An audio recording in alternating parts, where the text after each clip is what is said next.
evening and welcome to News Geelong on this cold and wet winter Friday.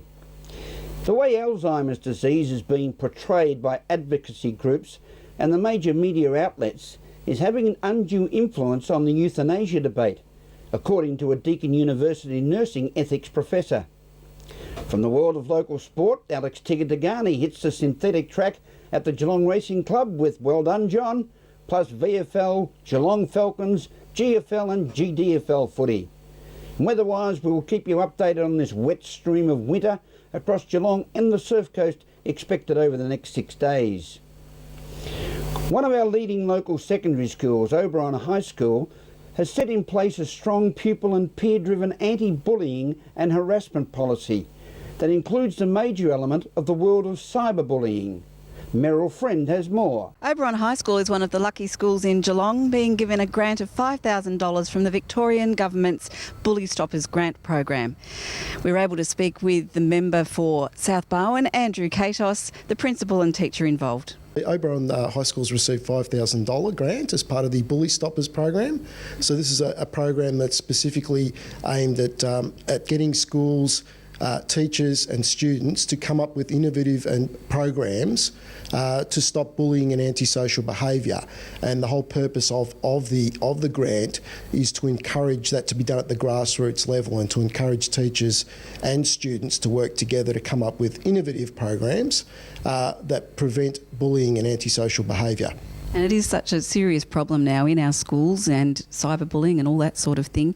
And this money, it's not just $5,000 for Oberon, it's stretching all over the state. Yeah, it's the stage. The first stage of the grant, so there was $450,000 that went to 100 schools, and there is another tranche to come in term 3. So there's another lot of funding to come for more programs.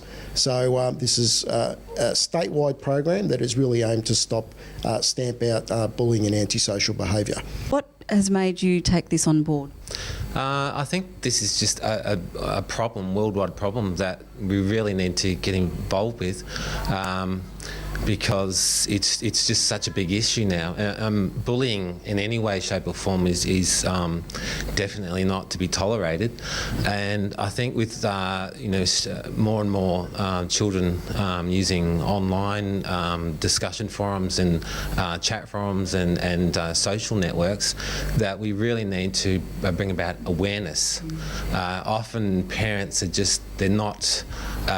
They feel like they're not ICT savvy, so they're reluctant to join into these communities.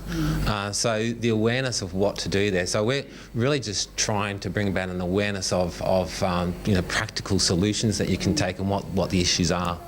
And so you'll be having a guest speaker coming along, and then that'll start the development of a program with the teachers and Year 7 students, is that right? Yeah, the initial workshop that we're working with an author, cyberbullying author, Nigel Lane. So the initial workshop will involve some of our teachers, some of our senior students, and some pre-service teachers, hopefully from Deakin University.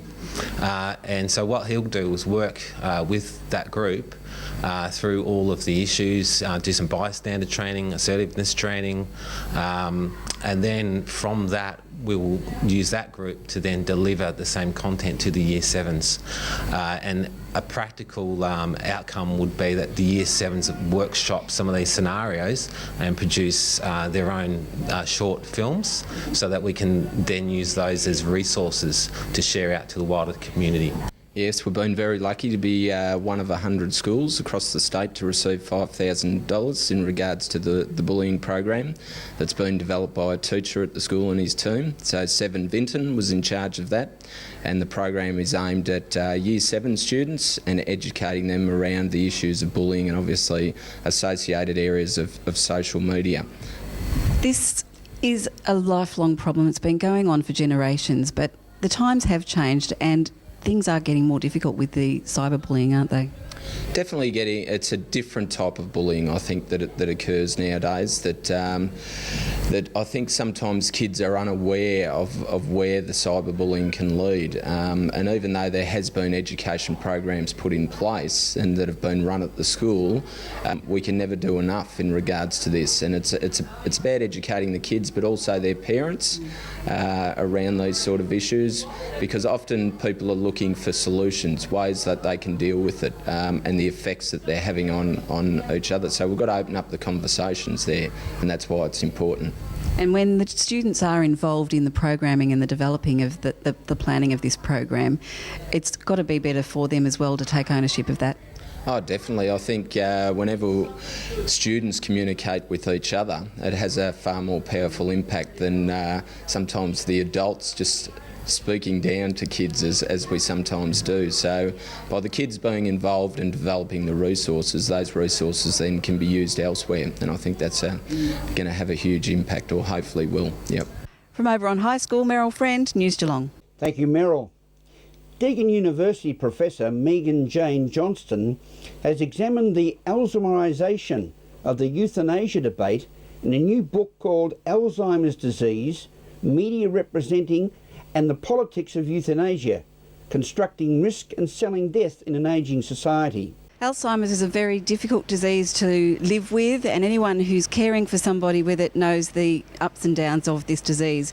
We were able to speak with Professor Megan Jane Johnston from Deakin University in regards to her latest book. We're here talking about your latest book, and it's all about Alzheimer's and the fact that it is such a soft target on the euthanasia debate. Can you tell us about the funding first of all?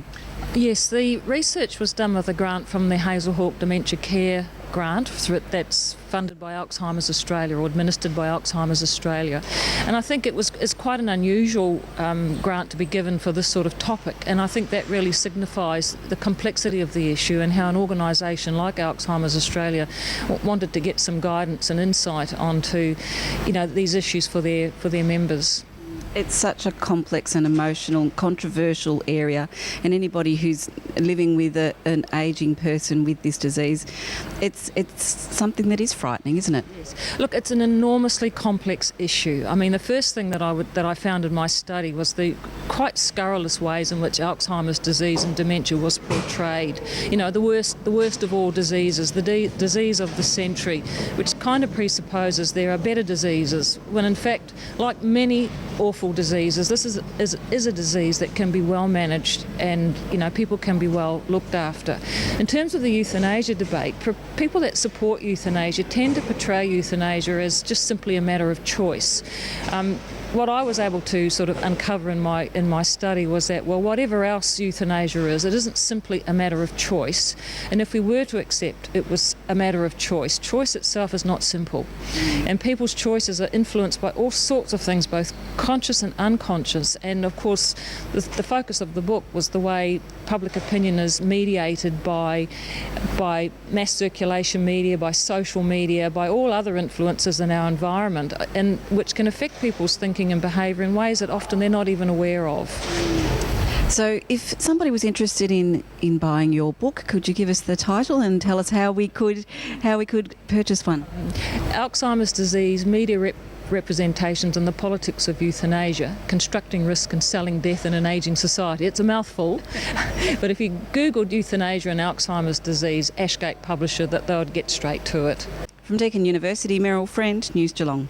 This is News Geelong as we go to a break and return with more news. But remember, you can recapture your favourite News Geelong segment via YouTube and keep in touch responsibly via Twitter and Facebook.